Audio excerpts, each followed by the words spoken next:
Hi, everyone. Welcome to the first Kidlit social of 2022. We've got a brand new year and a brand new everything going on here tonight. So I'm really excited for this, and thanks for being here. I'm Laura Backus, publisher of Children's Book Insider and co-owner of writingblueprints.com and writeforkids.org. So thank you for being here with us tonight. For those of you who are brand new to us, either watching on the recording or here tonight live, our Children's Book Insider newsletter is our sort of flagship product. We've been in business for almost 32 years now, which just completely blows my mind. Publishing CBI since May of 1990, and you can subscribe if you want to Children's Book Insider for $5 a month. That's our special rate for our socialites. writeforkids.org/CBI. It's an e-newsletter now. It's delivered to your inbox anywhere from 20 to 25 pages a month of information, including, and this is very relevant for tonight, a either editor or agent spotlight interview every month where that person gives us a special above the slush pile code that you get to submit. And for a period of 30 days, you get to submit and you jump over the slush pile with your submission. We are starting a new system as of January of 2022 with our above the slush pile submissions. Instead of having you all email separate queries to our agent or editor, we are going to have you fill out a special form where you get to put your pitch and your bio and the genre you're writing for, the age group, the word count, comp titles, your social media, everything that you would put in a query letter. It's going to be on this form. At the end of the month, I will compile the form into one beautiful document spreadsheet for the agent or editor. They will then have 90 days to scan through it and contact anybody whose work they would like to see more of. And we hope that this will help them out and keep the doors open to more and more submission opportunities for you. So if you're a subscriber and you haven't read the issue yet this month, which just went out yesterday, I have a long editorial that explains all of this in great detail. If you are thinking of subscribing, please be sure to read that before you fill out the form. Just kind of walks you through what each field is, and also gives you a lot of good information on how to write that pitch. Okay. Now we get to celebrate. This is where we celebrate your successes, and I have a really cool one this week. Julie Blaho is thrilled to have two of her poems included in Tickling the Ear, a digital poetry anthology published by Mantle Lane Press. Now, Michael Rosen, who's a children's author and poet, probably best known for his book Going on a Bear Hunt. A lot of you, I'm sure, know that from your own childhood. He wrote the foreword to this, and this came out of a class that he taught. And the book is free to share. So it's delightful. Here's the cover. Here is the link. It's a bit.ly link, bit.ly/tickling the ear. And you can go there and download the PDF for yourself. And you can read the poems to your kids or to yourself. It's just really well done, and it's beautifully illustrated. So I hope you go check that out. And Julie, thank you for telling us about that. And congratulations for having two poems in this anthology. So I want to hear your good news. Send me an email at mail@writeforkids.org and put celebrate in the subject line, and I will feature you on a future Kidlit social. And remember, no celebration is too small. It does not have to be a publication. Any little step along your journey, we want to celebrate with you and support you. So let us know about all of those successes along the way. Here is a link of interest for this week, and this is a really cool one. What Makes a Story Feel Like a Story by Susan DeFreitas from Jade Friedman's blog. And this explains how the protagonist's internal struggle is what turns a series of episodic events into an actual story. And it's a really, really great post, and it gives a lot of good tips about pulling out that internal struggle for your protagonist. So be sure you are, you read that if you're writing fiction or even like a biography. You want to pull out that internal struggle of the subject of your biography as well to really make it compelling for your readers. So check that out. And I created a bit.ly link that takes you straight there, bit.ly/what makes a story. Okay, so now we're going to get to the main event because that's why you're all here. I am like to welcome my 3 panelists today. Lynne Marie is the author of 5 picture books with 2 more on the way, and the owner administrator of Rate Your Story, which is a service where children's writers from all levels can submit their story to receive honest feedback from published authors. And she runs her own imprint at Spork Books, so she's a very busy lady. Plus, wait, there's more. She's the CBI contributor who is in charge of our editor and agent spotlight interviews. And so she is responsible for bringing you those amazing above the slush pile submission opportunities every month. Alison Weiss is the acquisitions editor for Pixel and Ink, a publisher devoted exclusively to series publishing for children ages 3 to 13. Pixel and Ink is a division of TrustBridge Global Media, which is the parent company for Holiday House Publishing and Peachtree Publishing. And Marisa Cleveland is the executive director and agent of the Seymour Agency and a multi-published author in her own right. So ladies, welcome to the Kidlit Social. Please turn on your cameras and join me. Hello. Hey everyone. Hi. So this is like the power panel tonight. I'm so excited that you're all here, and we have a lot of really important things to talk about. So I'm going to jump right in with the questions. So this past month in December, Jessica Faust, who's president of Bookends Literary Agency, wrote in a blog post that her agency received about 30,000 queries in 2021, and about 3% of those made it past the slush pile and actually made it to the point where they requested more pages or more information from that author. Not all of that 3% they were taken on as clients, but 3% made it past the slush pile. So Marisa, does the Seymour Agency see similar numbers of submissions? And is that sort of 3% success rate, does that feel familiar to you as well? So we have 11 agents, and I'm not sure because we all do our own queries, but I did ask Nicole, she's our president. She personally, once I got to look into her inbox for something, and I can't even believe the amount of emails, but she gets between 8,000 and 10,000 submissions a year just to her, and less than 1% are signed. I didn't ask her how many pages extra. And then I did my own unverified numbers. I just started signing clients back in June of 2020. So for January 2021 through to now, and I was closed over the summer, I have 580 queries. Again, this is unverified, but 580 queries, 33 requests, and 6 offers to rep. So I'm not sure the percentage number of that. Right. Okay. But I'm heavily building my list. So I would imagine my percentage would be a lot higher than established agents who have been around. Like I'm in a very big, greedy requesting mode.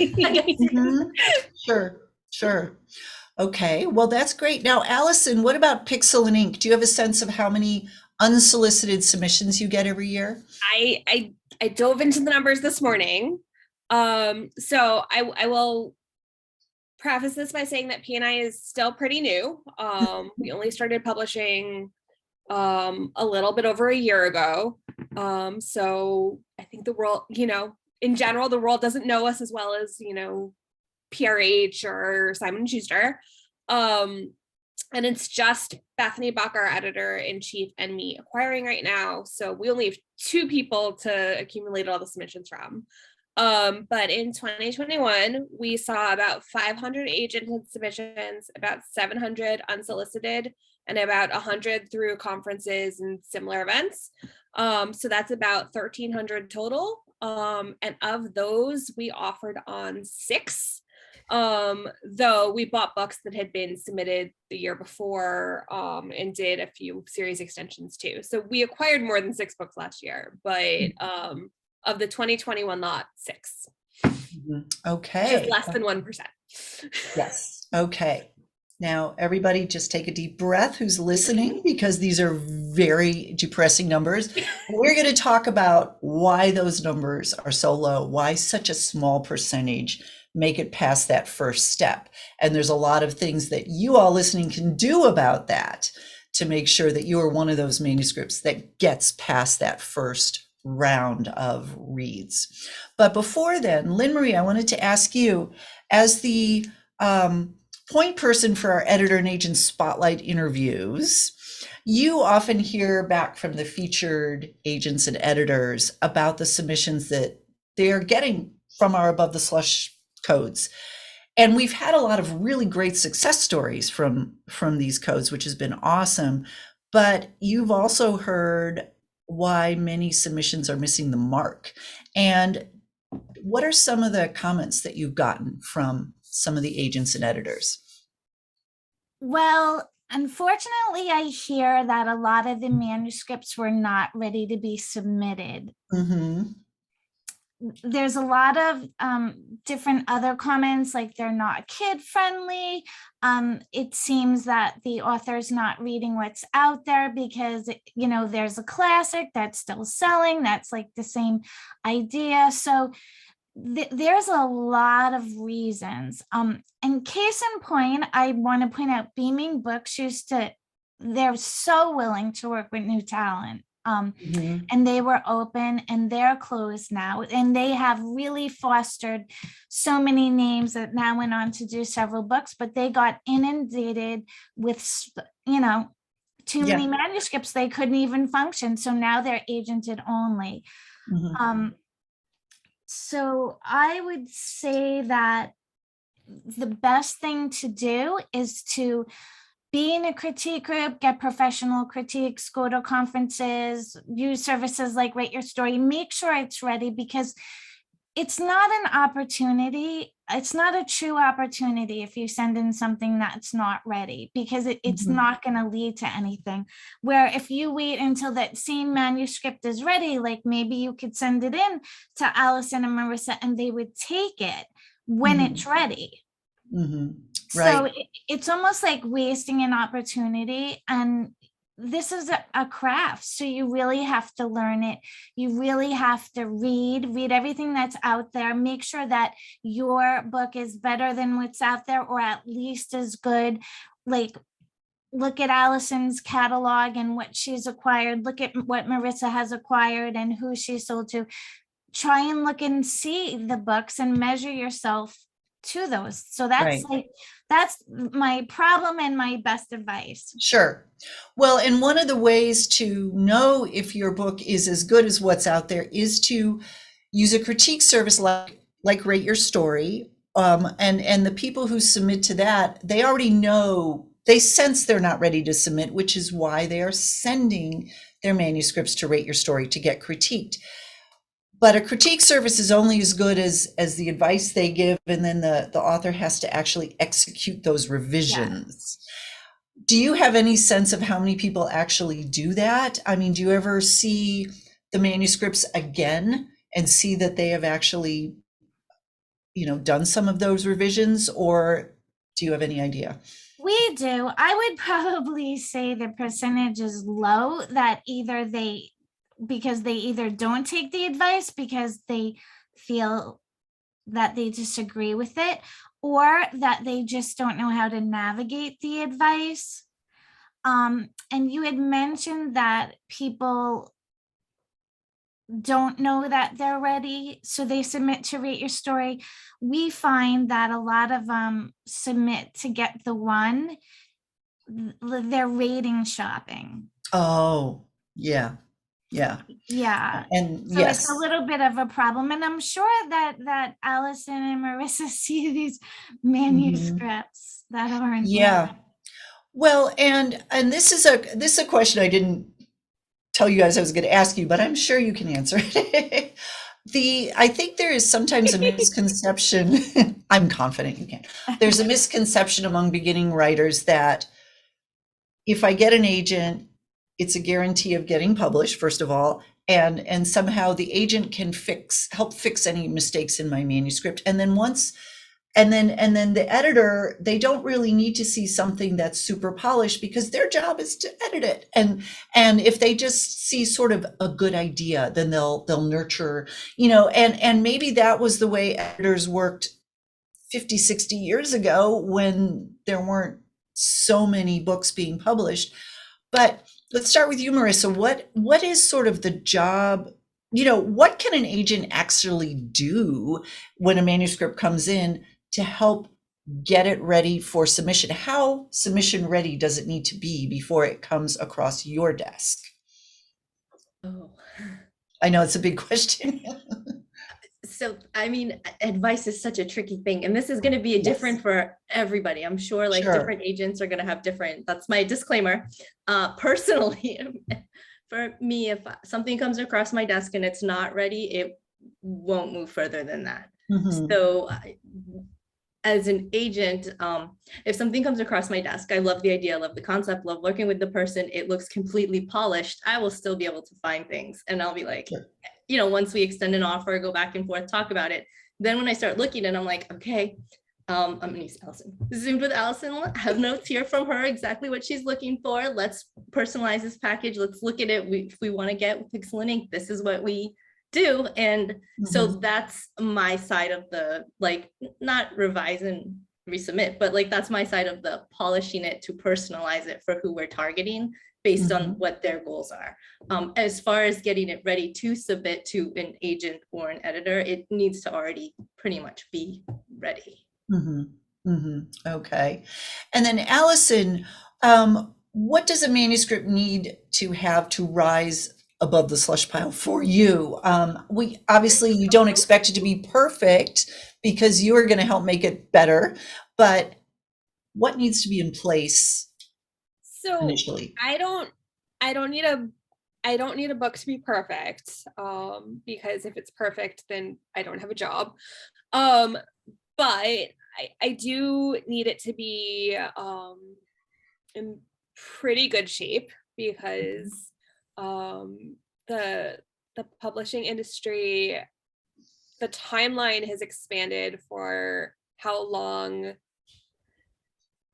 The timeline between when a book basically needs to be like ready to go and when it goes to press or goes to the market has gotten a lot longer. So basically a book needs to be ready to go about 6 months to a year before it actually gets published. And I still need to work on it. And there's just not huge amounts of time left in the schedule anymore. So I happen to be a very hands-on editor, and I do a lot of work on the projects I take on, but I still need it to be in pretty good shape before I'm even willing to take it on. Because there's really only so much time to get it to that next level. So I don't expect it to be perfect, but I do expect it to be pretty great. And I think one of the things is that we get a lot of submissions, and we can only publish so many books a year. And that number that we can publish is pretty small. So it's just, you need to be the one that stands out and is, the one that an editor falls in love with, so that you can be one of those few ones that gets picked for the year. Right. And I'm sorry, it goes back to what Lynne Marie was saying about this is your shot. So you want to get the project to be as developed as you possibly can be before you get to that query stage. You need to put all of that work in advance and take the book basically as far as you can go on your own, with your critique feedback, with lots of revisions, with putting it aside for a while and then coming back with fresh eyes. You know, when you have put as much time as you can and in your gut, you're like, I cannot take this any further, that's when you should start querying. Right, right. And I'm just going to throw some things out here, and I want you all to just sort of tell me whether this falls into the ballpark of this is how authors know that they're ready to submit. First of all, I'm assuming that they need to demonstrate a certain proficiency or a certain mastery, just basic writing skills. You know, they have to be able to communicate an idea effectively. They have to understand sentence structure. Certainly the genre they're writing for or the age group they're writing for. You know, I'm guessing if you get a picture book manuscript that's 5,000 words long, that's a red flag going, this person doesn't know what a picture book is. So those basic skills and sets of knowledge people can learn through lots of different sources. We have tons of stuff on our site about that. So I'm guessing, am I right that is sort of level one for for most of you, and Lynne Marie too, in the manuscripts that you critique and that sort of thing. How important is once you have this mastery of, okay, this person knows how to write, you know, is originality, is that a big deal, something you haven't seen before? Because there are so many books out there. Is how, you know, Alison, you were saying something that stands out. Is it important for a manuscript these days to have a strong hook or something about it that just you can look at it and go, boom, that's different? Yeah, I mean, I think that there's no new story, right? We're reinventing stories all the time.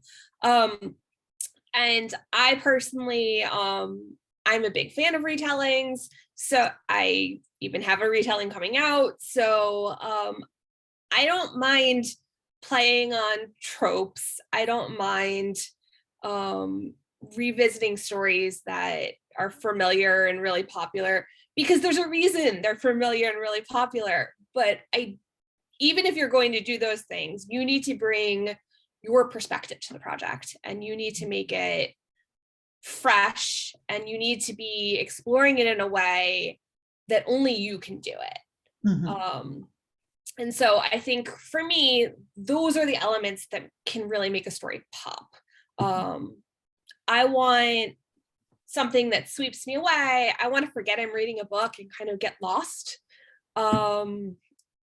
It's a lot rarer, but for me, I get especially excited by books that kind of change the way I see the world and leave me a different person when I finish reading the project. And so if I read a manuscript like that, chances are that I'm going to want to take that to the next stage. Sure. Okay, great. Marisa, how about you? Do you look for books with a real strong hook? And if so, can you explain to our listeners what exactly hook is? Now, I do talk about that in my editorial for those of you who are subscribers to the newsletter, and I know that's another question I'm just throwing at you unwarned, you know, unprepared there. But how would you know the hook when you see it? It's kind of like one of those things where it's like, yes, every book needs to have a hook. Now, whether it's a, you know, quiet bedtime storybook that you just want to cuddle with, or it's something, you know, that's a middle grade fantasy, it has to be able to have that one liner where it's like, oh, this book is about. And for me personally, I look for character driven books. So like whenever I'm reading something, when I know like through my queries and everything, and this is something that I've tried really hard to change about myself, but I just can't, even though I say I'm going to, I never look at the query first. So the hook is really important, but sometimes when I've already signed an author and we're talking about their new stories, they're like, I want to write a story about blah, blah, blah, and we'll work through the hook together. But as far as queries go, I always scroll down and read the pages first, the sample pages. And so for me, it's all about that first writing. Like, is this a character that I want to jump on board with? So I always say, yes, the hook is very important, but again, unless the writing has caught my interest, I'll scroll back up to the query and look at it. But I mean, a hook is a totally different writing competency than actually being able to write a story. So, and that hook is that selling piece that I like to use with editors, but it's not necessarily the front runner of a writer subbing to an agent. If that makes sense. I hope that makes sense. Okay, great. So Lynne Marie, as an author yourself, as well as an editor and a critiquer, you see the process from all these different angles. But when you're writing your own books and you're getting ready to submit, how do you know when your work is ready? That's a good question, because objectivity is really important. And I think that's what's lacking. And that's why you need some time in the business, and you need to read what's out there, read what's good, read Children's Bookshelf by Publishers Weekly, and see the hooks of what people are buying.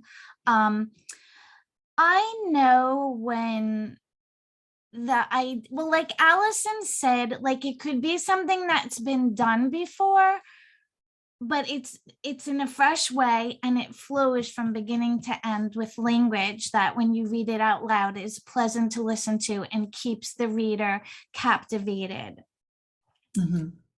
It's, this is why critique groups, like I've read things to critique groups and they're like, oh my gosh, that sounds like a book. And I'm like, yeah, right. And other times I'll be like, oh, I mean, so you have to get a critique group you trust or critiquers you trust. Like I just sent something to Marisa and she's like, I can see this as a book.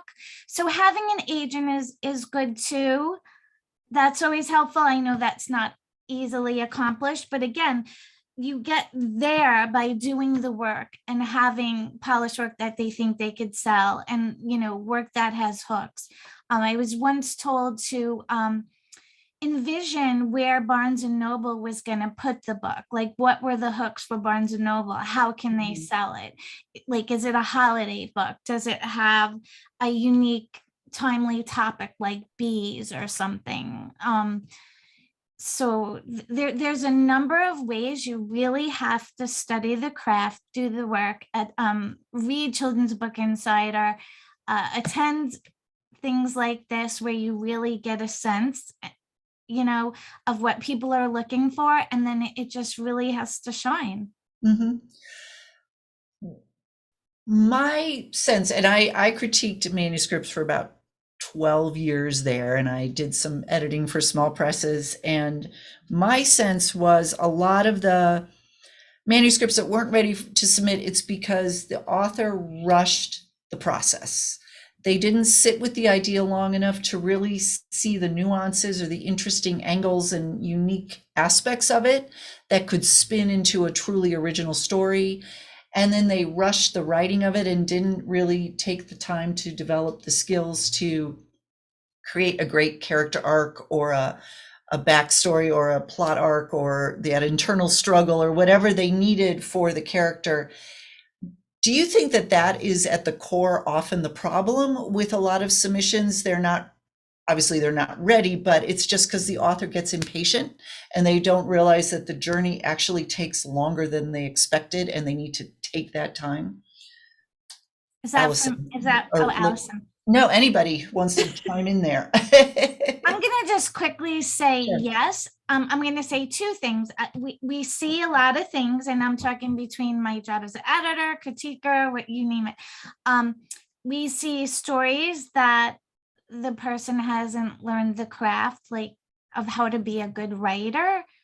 And, so that's obviously a foundational problem. But then we also see good writers that are not good storytellers. Mhm. And Yes.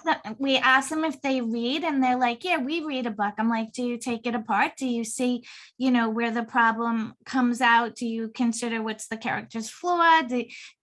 What about the structure? Do you understand the structure and how your good writing can work within a story structure? And the answer is like, they don't do that. But anyway, I'm going to hand it over to Alison and Marisa after this. So, Marisa, what do you think about that? That sometimes people are just rushing it. I do think that happens. I think that they get to the point where, I mean, I see it on Twitter. People will tweet like, oh, I'm so sick of this story, it's got to be ready. And then I'll see their name in my query manager and I'm like, okay, let's see if it's ready. And I will preface it by saying, like, sometimes manuscripts are amazing and I sit there and I just want to like, it's like, I don't know, that was going to be a really bad analogy of what I was going to say. Like, I just want to choke myself that I can't move forward because it's not always about the writing. Yeah. It is about who else I have on my list. It's about what's coming out. It's about the topic, themes. There's so much that goes into moving Sure. forward. And a lot of times I will take stuff that I really love to my team and I'll be like, look, this is amazing. You have to jump on it. Or anyway. So, I mean, you could have the most perfectly ready manuscript and still be getting passes from agents. And you just have to, like, I don't want to say like, you'll know when you know, but you'll know when you know, like, that your manuscript is as far as you can take it. And then at that point, it's out of your control. And once you can't take it any further yourself, it's either a talent thing where you really literally maybe you'll never get it there without extra help. And so then you do need, like Lynne Marie saying, the critique group, and I always recommend that anyway, is to have other writers around you be part of the community. Yeah, so my point was that, you may have, go ahead, Alison. Yeah, I do think sometimes it's writers rushing. They have a really strong idea, but they need, I don't know, Marisa, you can, Lynne Marie, you guys can agree or disagree, but I feel like I see a lot of submissions where the writing is very superficial. And if they just took time to deepen the storytelling, there could be something great there, but it's just written at such a surface level that it's not there. It needs the emotion. It needs that's how you connect with readers. And so, but that takes time. It takes a really long time and a lot of thought to develop that. And so I think that's part of it. I think one of the other things that Marisa kind of mentioned, but deserves expanding, is that there are a lot of reasons that we can't take projects on. And it's sometimes it has absolutely nothing to do with your project. It's too similar to something that we have. It's too similar to something that is like an enormous thing in the market. And we know that means our book will never break out on that.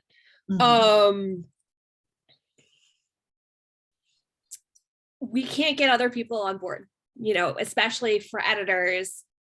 We don't get to make the decisions about what we acquire. It's not just us, there are other people involved. And I can love something with all of my heart, but if I can't get my boss on board, then it's not going forward.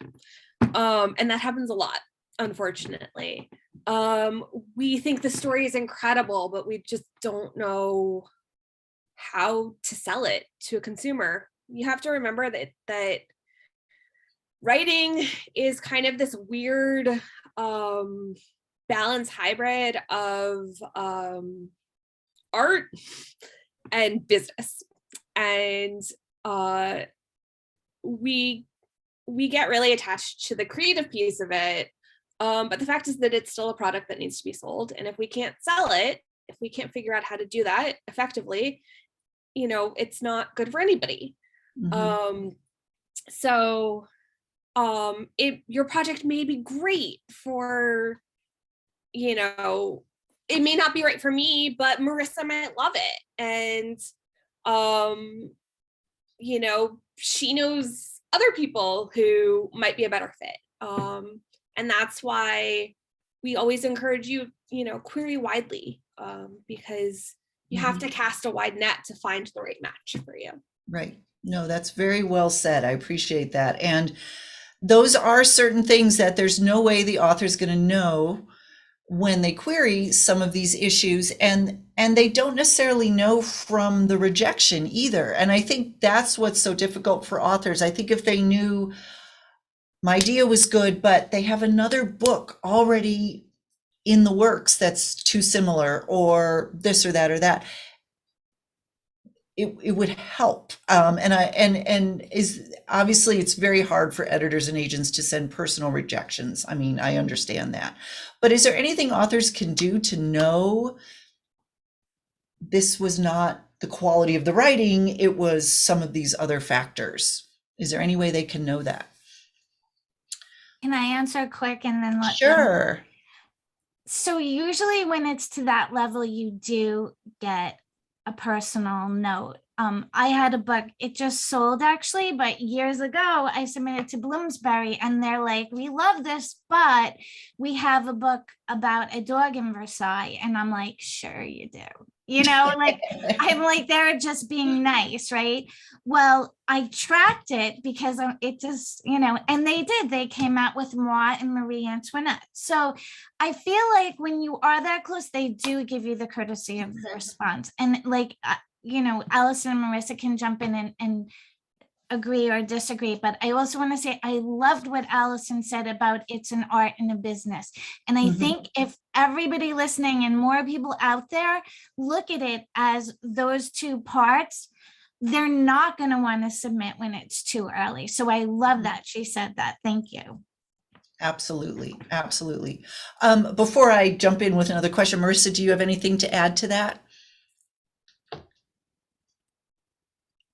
So our agency has a thing where if we're not interested and you've sent an email, I do accept email queries from some people who have to email, but for Query Manager, it's all just the you read, you can rate whatever and put. Sure. But if it is something that I feel is like really strong, I do have a lot of other agents that I work around and with, and so I will forward queries that I just feel are absolutely stunning, or I will send back like a little note saying, well, here's a perfect example. I sent back like 3, I didn't put that in when I was writing, I sent back 3 R&Rs where I was like, I love this, but unfortunately this isn't whatever. Do you have another idea that I would like to look at? And that's something that you do want to be cautious of though, because if you've queried an agent with a work that they are not in love with and they don't want to, you know, spend the time with, but you have another idea, that's fine. But just keep in mind that they may never go back to that first idea for you. And if you're okay with that, that's fine too. But I will put a line in. So like I can click the pass button, but I can also insert a little thing like, you know, I just want to let you know that I thought this was really strong. And that's what happened. And we also had one that we ended up signing with another agent at our agency where I was like, I sat on it for so long. I'm so sorry. I loved it. I wanted to find a way to sign you, but it was just so close to something that I already had on sub that the voice was just so close. And then she was like, oh, thanks for letting me know. And then we ended up signing her. So that's great. So you do, like Lynne Marie says, I do. I think most agents, when it comes down to that fine line. I think that's true. And I think that is so important. It just gives authors that little bit of encouragement to know, okay, I'm on the right track. I just got to keep going. And that's so important. Getting back to the great point, Alison, about the business side of publishing, which is something I was going to ask you all about, actually. So Marisa, as an agent, when you look at queries, are you wanting people to are you wanting this author to have, you want them to have a career as an author if you're representing them. So are you hoping they have more books in them? And are you wanting to see more than one manuscript from an author when they first query you? It definitely depends. Like they don't have to have more. I worked with authors that only have their one book. For picture books, I mean, yes, ideally I would like them to be having more than one idea. But my big thing is that I want them to know that they're the CEO of their life, like they're the CEO of their career. So they have to know where they want to go. And if it's only one book, like say I have I represent a girl who's writing a woman who's writing her memoir. And right now, that's the only book she's going to be working on. I'm not anticipating a series. I'm not looking at a second book from her, anything like that. So that's just one example where if it's just one book, that's fine. But absolutely, I love when authors have series, character ideas, things that are just going to expand and explode. I mean, that's the ideal. Mm-hmm. Great, great. And I'm going to get to all of your questions in just a second because I know there's a bunch here, but one more point on the whole business aspect. Alison, you made this great point about in the, the editorial meeting that you asked, can we market this book? Can we sell it? That's such an important consideration, obviously, for the publisher to have. They have to make money off the book. Do you think that is something important for authors to think about as they are developing their idea, writing their book? Should that be in the back of their mind? Can a publisher sell this? Is that, and maybe if you can't objectively see that yourself, is that something you should ask your critique partners? Do you see this being sold in a bookstore? I don't think it necessarily has to be first and foremost in those early stages. But as you are getting ready to query, I do think it's important for you to be able to take that step back and say, who's my audience for this book? Who's the reader? Lynne Marie made this really great point. She'd heard, where would it fit in the bookstore? There is a point in the process where you need to step back and figure out, where does this fit? Like, because that's part of how you're marketing yourself when you're querying. It shows that you've done your research, that you understand the market, and are prepared for the next steps. Because yes, developing your book is important, and that's the biggest concern for you. But it's not, that's just one piece of everything you're doing. Once you actually have that book and we're ready to put it on sale, you're the CEO of it in some capacity too. You are part of the process of actually getting the word out about your book, and you have to know your book and how to do that in order to be that effective participant in the process. Okay, terrific. Thank you. All right, I'm going to get to some of these great questions. And by the way, stick around to the end. I have another slide which has Alison's manuscript wish list link on it, link to Marisa's submission guidelines, and a link to Rate Your Story so you can find out about that. And we'll send those links out with the replay as well, so don't worry. Let's see, I'm going to, and again, as I warned you at the beginning, I know I'm not going to get to all of these questions. Well, here's a good question, especially Alison, since you do series. If your manuscript is part of a series, should you have more than one book in the series complete before you submit? This is a really good question. And I actually recently saw an agent tweeting about this. I don't need you to write. I don't need you to have written subsequent books in the series. I do need you to have thought about them. And if it's ideally, I would love you to have, maybe a couple lines or a paragraph.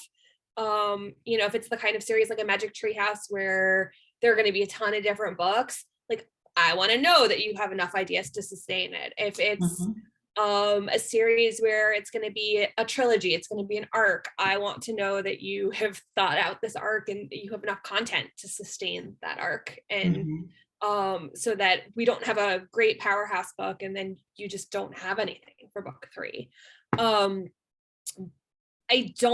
I actually personally don't recommend you write the subsequent books before you have it signed, because if you never publish that, if you never, get that book deal for that first book, you've spent time on something that you're probably never going to sell. So I guess I would say book one and then have thought about the other books, Great. or at least Great. some ideas for the other books. Sure. Okay, thank you. I've had several questions here about word count.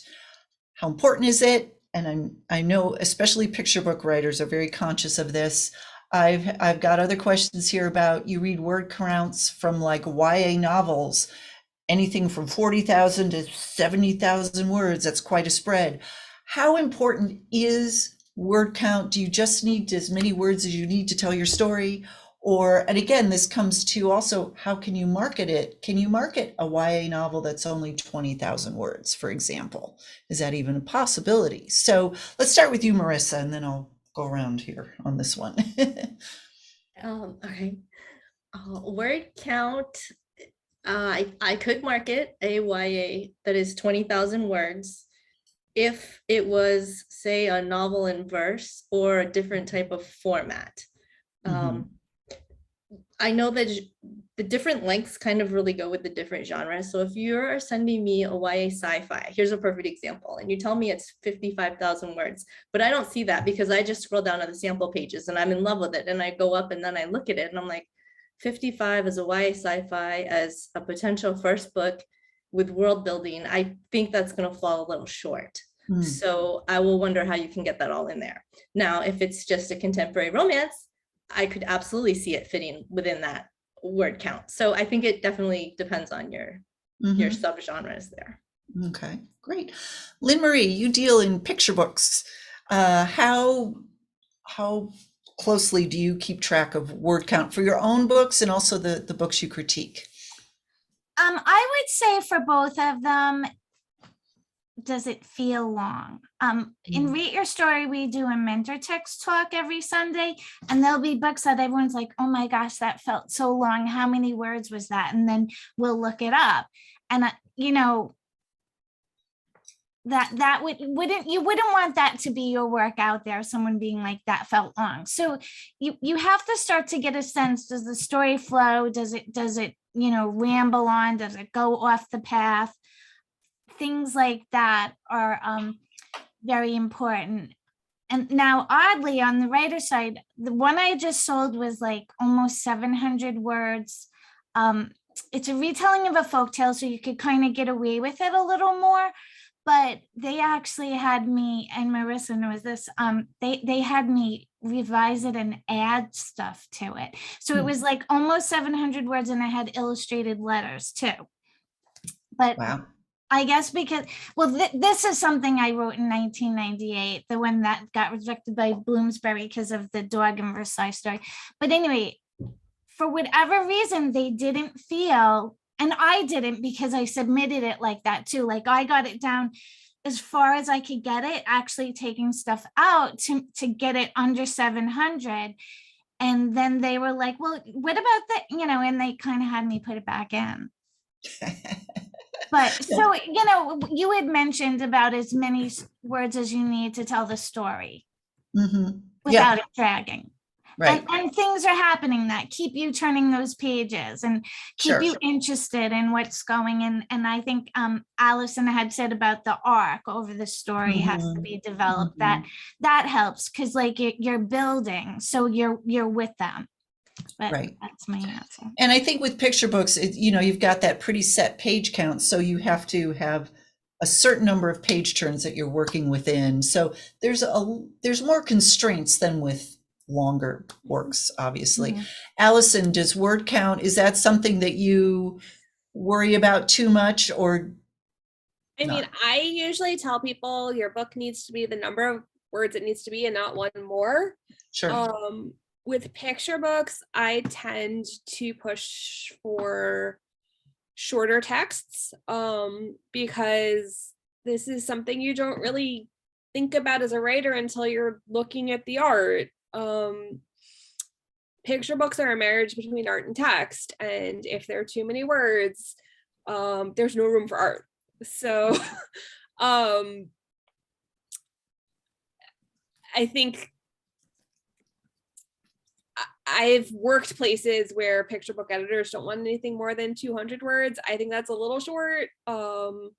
you know, it depends on the age level of the picture book, but you know, I think you're probably safe around 500-ish. Nonfiction, certain kinds can go a little bit higher.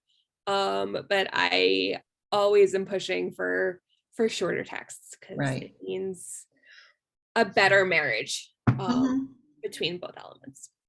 Well, and if you have a picture book on the longer end, say 800 words, you can look at publishers who do picture books that have more words. I mean, and that's just one of the things you need to do as an author when you're targeting your submissions, because certain editors might like longer picture books, and that's what they tend to do. So yes, that is definitely something everybody needs to look at. So how often, and I'll start with you, Marisa, and then I want to ask Alison this too. Someone asked, how often do you request R&Rs versus an outright rejection? And what would make you request that? First of all, can you explain to people who might not know, what is an R&R? Okay, I think I said 3 before. Revise and resubmit. That could be like on a specific manuscript. So, well, I did this with one of my co-agents. I read this, I'm like, I think the story is amazing, but the writing's just not there.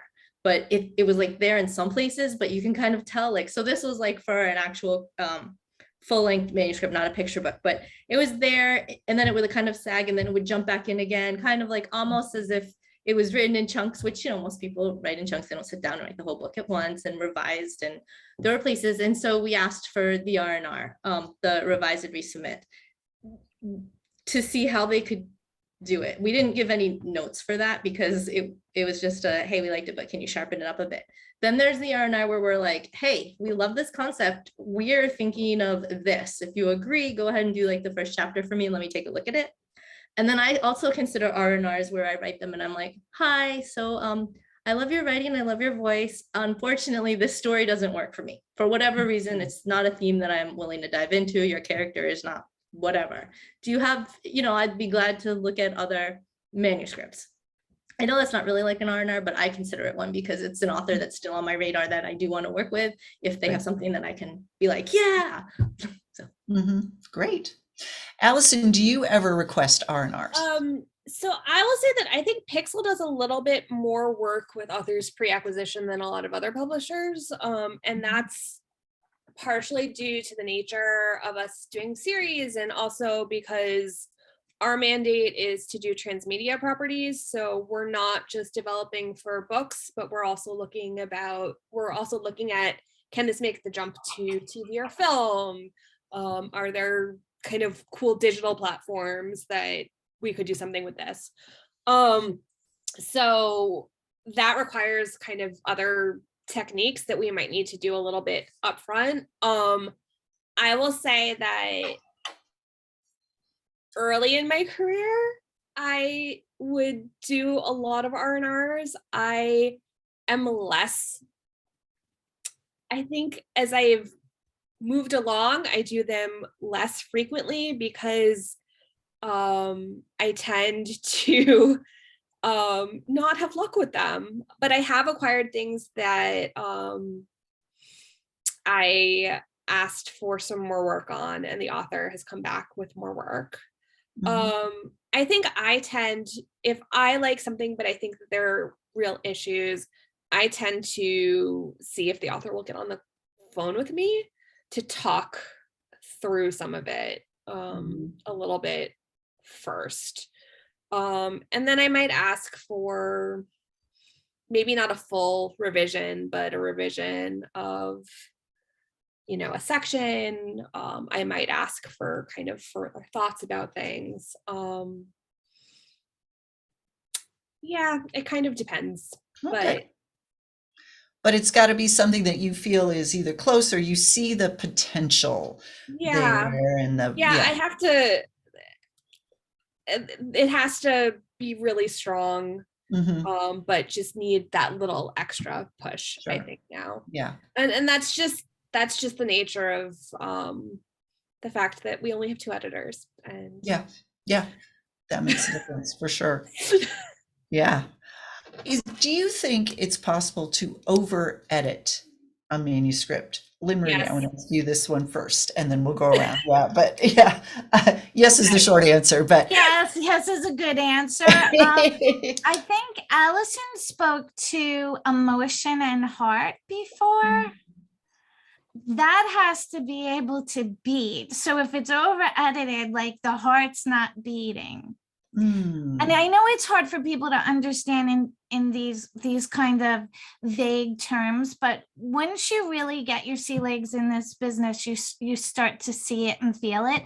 I've noticed so many people start to see it and feel it in mentor text talk, you know, as one as opposed to other. And we've done where we've shared our manuscripts at first pages and stuff, and you start to say, I mean, it has to be polished, but it has to breathe, and the heart has to beat, and that's not something that you can, like, right.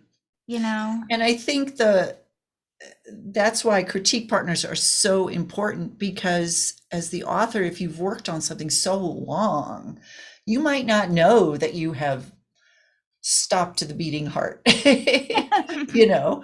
Suck the life out of it. Yeah, and they're like, no, back up 2 revisions. That was good. You know, you need people to tell you that. So that's why those critiques are so important. Alison, Marisa, do you have anything to add to that about over editing? No, she said it all. Okay, I just have 2 more quick questions for you, then I'm going to let you go. And I'm sorry to all of you who had questions I couldn't get to. There's so many good ones here. I could easily keep these women all night, but I promised them I wouldn't. So if someone has, you know, given the length of the publishing schedule, which has always been long in children's books, and now it's even longer for various reasons, if someone has a topic that is timely, what do they do? Is there anything they can do to make it rise to the top, or are they just out of luck? You should have thought of this idea 5 years ago. Marisa, what do you think about that? I am going to pass that on to Alison, because from my perspective, I'm still getting, submissions from topics that were hot in the news from 4 or 5 years ago anyway. So Alison. So publishers, if it's something that's really hot of the moment, like when, like the Bidens just, I mean, this is an example. The Bidens just got a new dog. And when they got the last dog, I know that I like immediately got a submission that was about the new dog. So that's a really timely thing, because we're only going to have a very limited window when people are going to pay attention to that. So if you have that great idea and that great story, publishers will sometimes crash it. Even a crash book, I've done crash books, even crash books still take about 6 months. And that's because we actually have to do work on it. We have, if it's a picture book, we need to find somebody to illustrate it. You need to sell it into you need to sell it in, you need to market it so people know it's there to buy it. But if you have that really timely topic, you got to be first to market. You got to be the first one to do it. Because the moment that is announced, everything else is going to be washed away. Yeah. So I tend to, for Pixel, like that is not something that we're going to ever be doing. But sure, there's merit to doing those, kind of really kind of things, but it's really hard. Yeah. And I imagine, but it depends. Like if you're writing a book about the anniversary of an historic event, okay, and you want to write about this topic, you want to write it, plan it out, start submitting it, at least 3-4 years ahead of the event, of the anniversary. So and think about this, especially if it's an illustrated book, that costs a lot of money for the publisher to bring that book to market. And if it is a topic that's going to be a flash in the pan, like the Bidens get a new dog, that's a lot of money they're spending for a book that might sell for a couple months and then be done, And so I imagine a lot of publishers, especially in the children's market, aren't going to even be interested that much in that kind of book because they're not going to really make enough money on it. That would be my thought anyway. I mean, there are certain publishers that kind of do more of that, but for the most part, aren't publishers really looking for stuff that's going to stick around a while?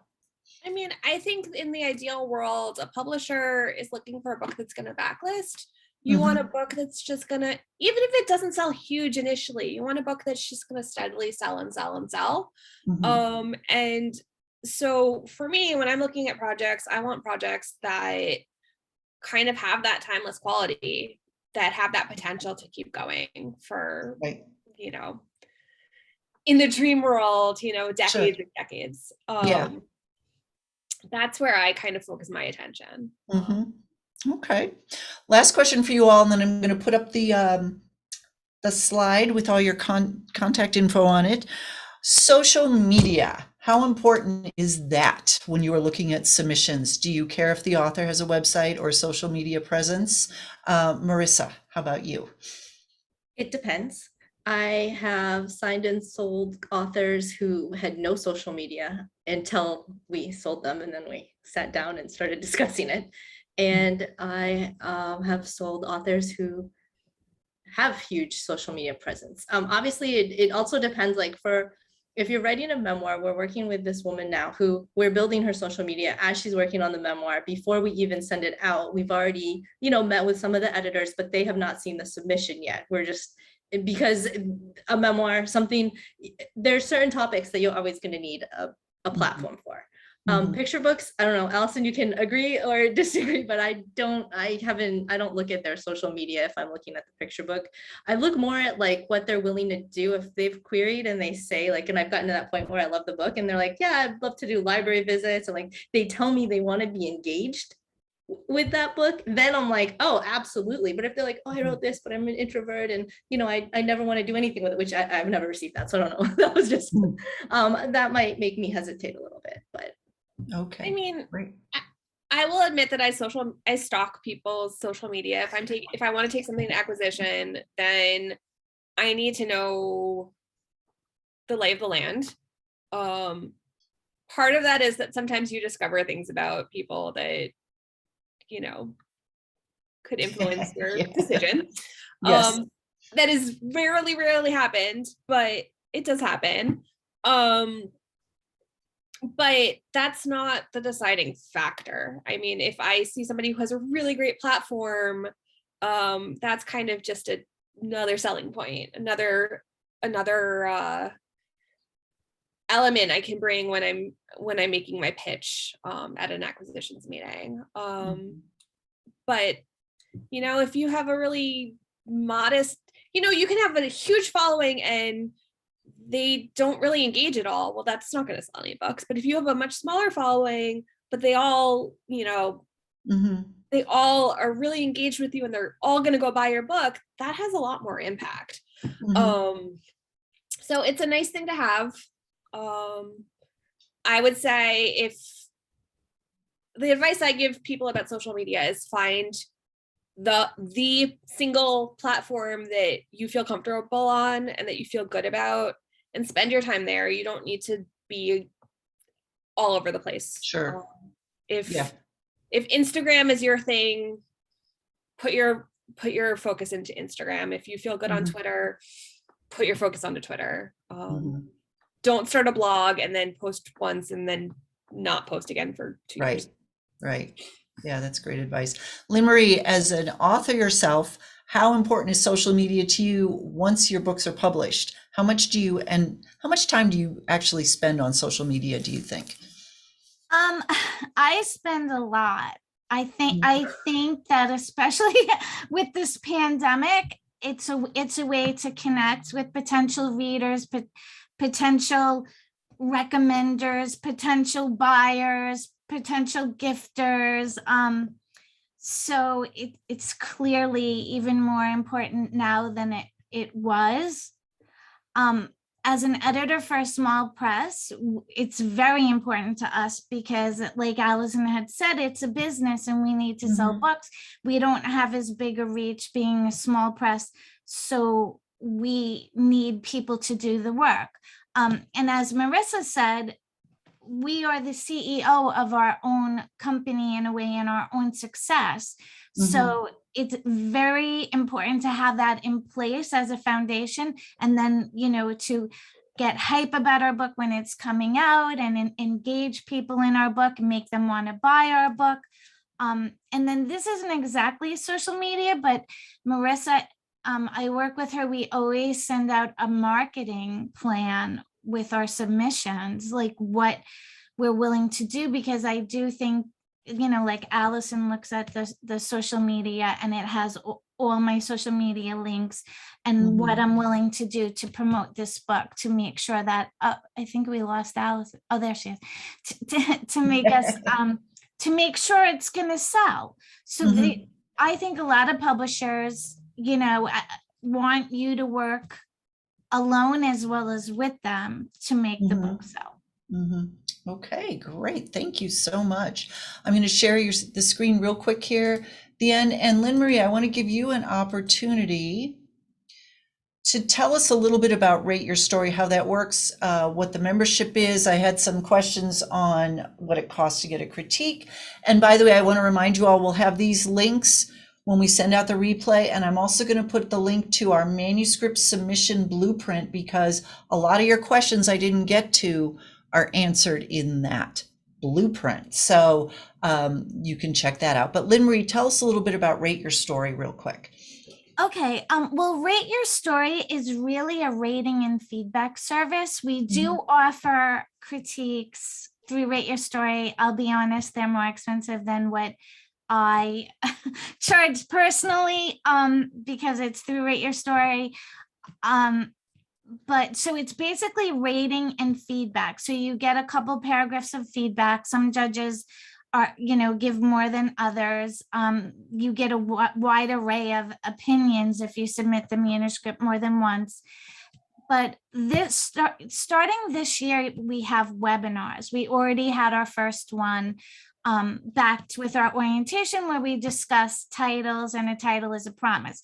So throughout the year, we have a schedule that we're going to be like guiding or shepherding our members through. Besides rating and giving feedback on the manuscripts, we're going to try to provide a foundation for them to improve over the year.